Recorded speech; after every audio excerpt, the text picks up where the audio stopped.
Good evening, everyone. Welcome you all with the beautiful greetings. May peace, blessing, and mercy of Almighty God be on all of us. Education is not a preparation of life, rather, education is a life itself. Moving further with our next topic of oscillation, that is simple pendulum. Now, pendulum in simple terms, ठीक है, pendulum क्या होता है? एक object होता है. In simple terms you can say which oscillates. आपको idea रहेगा there are many wall clocks जिसके नीचे एक ऑब्जेक्ट रहता है जो to and fro motion perform करता है. तो वो जो मोशन परफॉर्म कर रहा है वो हमारा पेंडुलम है. तो ऐसे पेंडुलम बहुत से टाइप के होते हैं. अब वो मोशन जो हो रहा है वो टू एंड फ्रो हो रहा है. Rather it is not performing a circular motion but it is performing to and fro motion. Object है, ठीक है, to to and fro motion जो होता है वो हमारे सिंपल पेंडुलम का होता है. मैंने एक सिंपल पेंडुलम कंसिडर किया हूँ. सिंपल पेंडुलम हम लोग आराम से डिज़ाइन कर सकते हैं. मैं कोई भी एक रिजिड सरफेस लेता हूँ, वहाँ से स्ट्रिंग को स्लॉट करता हूँ, स्ट्रिंग के एंड पे एक वेट टाई करता हूँ और इसको एक पोजीशन पे लेके जाके रिलीज़ करता हूँ. अब वो जो मोशन परफॉर्म करेगा वो मेरा ऑसिलेटरी मोशन रहेगा, टू एंड फ्रो मोशन रहेगा. Okay, so this particular pendulum will be called as simple pendulum. Okay, अब सिंपल पेंडुलम में ओवरऑल विल चेक कि कितने फोर्सेस एक्ट हो रहे हैं. ओके, अब जब ऑसिलेशन परफॉर्म करते करते का पार्टिकल यहाँ पे रहेगा तो ये पॉइंट पे कितने फोर्स एक्ट होंगे. एक तो फोर्स रहेगा जो हमेशा वर्टिकली डाउनवर्ड एक्ट करेगा, जिसको हम लोग वेट बोलेंगे, जिसको mg से डिनोट करते हैं. तो मैंने यहाँ पे mg को क्या किया, as it is acting vertically downward, तो मैंने mg के दो कंपोनेंट बना दिए, एक अलॉन्ग दिस एक्सिस एंड एक अलॉन्ग दिस एक्सिस. सो ये एक्सिस पे जो कंपोनेंट रहेगा वो मेरा mg साइन थीटा रहेगा और ये एक्सिस पे जो कंपोनेंट रहेगा वो मेरा mg कॉस थीटा रहेगा. Okay, why mg cos theta I have taken over here and why mg sin theta I have taken over here. Now this is the whole figure, जिसमें ये हमारा x जो है displacement है, t मेरा tension है, theta मेरा angle है. ओके, और ये पोजीशन है A, B एंड C. तो जब ये थीटा हो जाएगा तो जब मैं इसको रिजॉल्व करता हूँ दो कंपोनेंट में, इसको रिजॉल्व किया टू कंपोनेंट्स में, अलोंग वाई एक्सिस और एक अलोंग एक्स एक्सिस, तो इसमें से अब थीटा कौन सा कंसिडर करना है मुझे? Can I consider this as theta? No. Why? Because हर चीज़ का रीज़न होता है. तो यहाँ पे मैं थीटा इसकी जगह इसको क्यों कंसिडर कर रहा हूँ? बिकॉज ऑलरेडी ये थीटा दिया हुआ है, तो इसके हिसाब से ये थीटा नहीं होएगा बट ये एंगल थीटा हो जाएगा. Why? Because this are nothing but corresponding angles. So I have a reason behind the selection of angle. मैं कौन सा थीटा सिलेक्ट करता हूँ. तो जब ये थीटा हो जाएगा, हमें पता है कि थीटा के जो नज़दीक वाला एक्सिस होता है, वेदर इट्स एक्स और वेदर इट्स वाई, वो हमेशा कॉस थीटा जाएगा. तो जब ये मेरा mg है तो mg का ये वाला कंपोनेंट मेरा mg कॉस थीटा बन जाएगा और ये वाला कंपोनेंट mg साइन थीटा बन जाएगा. Okay, now the object is over here और जब मैं रिलीज करता हूँ it will start oscillating. Okay, keep one thing in mind, इसके जो ऑसिलेशंस है, ओके, पीरियोडिकली वो ऑसिलेशंस क्या होते रहेंगे? कम होते रहेंगे. Why? Because there is resistive force around us, air का. लेकिन अगर मैं वैक्यूम में इसको ऑसिलेट करवाता हूँ तो ये कभी नहीं रुकेगा. Okay, so if you neglect the resistive force तो उसका ऑसिलेशन क्या रहेगा? मेंटेन रहेगा.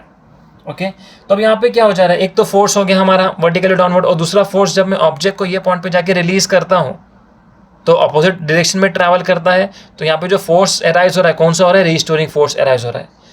अब यहाँ पे जो रीस्टोरिंग फोर्स रहेगा उसका फॉर्मूला क्या रहेगा? F is equals to minus mg sine theta. Why minus mg sine theta? Because जब मैं उसको ऑब्जेक्ट को रिलीज कर रहा हूँ it is travelling in this direction, तो कौन सा कंपोनेंट आ जाएगा? Minus mg sine theta. Why minus? Because force और ये वाला डायरेक्शन एक दूसरे को ऑपोजिट है, दैट्स वाई.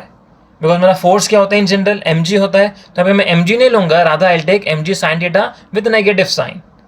ओके, अब यहाँ पे जो थीटा है दैट इज वेरी स्मॉल, ये कंडीशन लेंगे. तो जब थीटा स्मॉल रहेगा तो साइन थीटा को हम लोग अप्रॉक्सीमेटली थीटा कंसिडर करेंगे. So the equation will become F is equals to mg into theta. Why theta? Because sine theta becomes approximately equals to theta. अभी थीटा क्या होता है? It is nothing but angular displacement. In our previous chapter we have studied what is angular displacement, arc length upon radius. तो यहाँ पे जो arc length है, this is my arc length जिसको x से डिनोट किया है, और मेरा रेडियस क्या है? मेरा l रेडियस है. ठीक है, तो यहाँ पे थीटा क्या हो जाएगा, x/l। तो थीटा x/l में पुट करूंगा इंस्टेड ऑफ थीटा, सो यहाँ पे f क्या मिल जाएगा, -mg x/l। Okay, also we know force का formula is mass into acceleration, so I will substitute f is equals to ma over here. What will I get? ma is equals to -mg x/l, mm gets cancel, तो ये क्या मिल जाएगा, -gx/l। अब ये पूरे term में, ये पूरे राइट हैंड साइड में कौन सा टर्म है या कौन सी क्वांटिटी है जो कांस्टेंट है और कौन सा क्वांटिटी है जो वेरिएबल है। तो हमारा g क्या है, एक्सेलरेशन ड्यू टू ग्रेविटी है जो चेंज होने से रहा, बिकॉज मैं इसकी पेंडुलम की पोजीशन चेंज नहीं कर रहा हूँ। पेंडुलम मेरा फिक्स रहेगा एक पोजीशन पे, बस ये ऑसिलेट करेगा, इसका लेंथ भी चेंज नहीं होएगा, बस चेंज क्या होगा, इसका डिस्प्लेसमेंट जो है x वो चेंज होता रहेगा, because time to time periodic है तो उसका डिस्प्लेसमेंट कम होता रहेगा। ओके, सो क्या करता हूँ मैं, जो भी कांस्टेंट टर्म है उसको ब्रैकेट में लिखता हूँ g/l को, और x को बाहर लिखता हूँ, ताकि ये पूरे कांस्टेंट टर्म को मैं एक अलग से कांस्टेंट टर्म दे दूँ, that is omega square. Okay, so omega square here becomes g/l, तो omega becomes √g/l। Omega over here is nothing but your angular velocity, also called as angular frequency, जो constant है। अब सवाल ये आता है कि मैंने ओमेगा स्क्वायर ही क्यों लिया हूँ, because since my start of this chapter as well as in my previous chapter हमें एक्सेलरेशन का एक स्टैंडर्ड फॉर्मूला मिल रहा है। ठीक है, वो क्या मिलता है, a is equals to omega square x। Okay, इसलिए मैं हमेशा ओमेगा स्क्वायर ही कंसिडर करता हूँ कांस्टेंट टर्म को। समझ में आया? इसके पहले के डेरिवेशंस में भी हमें ओमेगा स्क्वायर मिला है, वहाँ पे k/m को ओमेगा स्क्वायर कंसिडर किए थे हमने, ताकि मुझे एक्सेलरेशन का फॉर्मूला सेम मिले। तो यहाँ पे भी सेम अचीव करने के लिए मैं g/l को ओमेगा स्क्वायर ले रहा हूँ, so this becomes acceleration. Okay, तो यहाँ से मुझे एक्सेलरेशन मिल गया एज वेल एज ओमेगा मिल गया g/l। Now what I want to find, एक तो मेरे को एंगुलर वेलोसिटी फाइंड करना है इसकी, जो मुझे मिल चुकी है, उसके साथ साथ मुझे पेंडुलम का टाइम पीरियड फाइंड करना है। ठीक है, टाइम पीरियड क्या होता है, जो बॉब पेंडुलम के एकदम बॉटम पे अटैच किया गया है, वो टाइम पीरियड में जो कितने टाइम में एक ऑसिलेशन कंप्लीट कर रहा है, और उसका जो टाइम पीरियड है वो कौन सी क्वांटिटीज पे डिपेंड करता है। तो उसके लिए टाइम पीरियड क्या था, time taken by the bob to complete the entire oscillation is called as time period of simple pendulum. So in that case T क्या होता है, तो टाइम होता है, that is nothing but 2π/ω। Okay, यहाँ से ओमेगा क्या मिलेगा, 2π/t, तो वहाँ से t क्या मिल जाएगा, 2π/ω। तो ये फॉर्मूला से मैं टाइम पीरियड ढूंढूंगा। अब ओमेगा का फॉर्मूला मेरे पास है √g/l, so I substitute omega √g/l over here, तो I will get t equals to 2π√g/l। तो ये अगर मल्टीप्लिकेशन फॉर्म में आ जाएगा तो क्या हो जाएगा, t is equals to 2π√l/g। तो मेरा टाइम पीरियड दो क्वांटिटीज पे डिपेंड करता है, किस पे, एक तो लेंथ पे और एक एक्सेलरेशन ड्यू टू ग्रेविटी पे। अब कैसे डिपेंड करता है वो हमें लॉज ऑफ पेंडुलम के थ्रू मालूम पड़ेगा।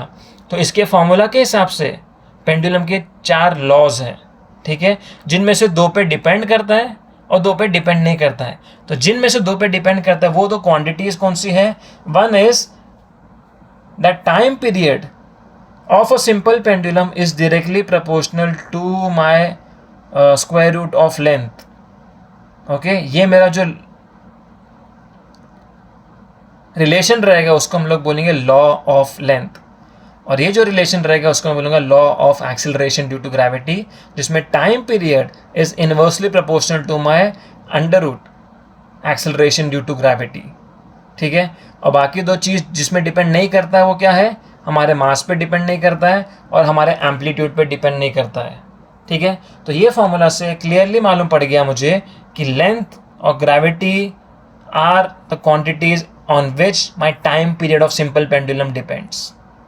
ठीक है, तो मुझे लेंथ कितने हिसाब से सिलेक्ट करना है, हर पेंडुलम की लेंथ होती है अलग अलग। अगर मैं जितनी छोटी लेंथ लूँगा, ठीक है, डायरेक्ट रिलेशन मतलब क्या हो गया, आपकी लेंथ जितनी छोटी है टाइम पीरियड उतना कम रहेगा। ठीक है, जितना छोटा लेंथ रहेगा फटाफट ऑसिलेट करेगा, और लेंथ जितना बड़ा रहेगा उतना क्या करेगा, टाइम पीरियड भी बढ़ जाएगा। तो इसको डायरेक्ट रिलेशन बोलते हैं। और दूसरा क्या है, जहाँ पे ग्रेविटी कम रहेगी वहाँ पे अगर पेंडुलम ऑसिलेट कर रहा है तो उसका टाइम पीरियड क्या रहेगा, ज़्यादा रहेगा, बिकॉज ये इन्वर्स रिलेशन हो गया। Where the gravity is less, if gravity is decreasing my time period will increase, other around if gravity is increasing my time period will decrease. So ये 2 quantities में हमारा टाइम पीरियड डिपेंड करता है।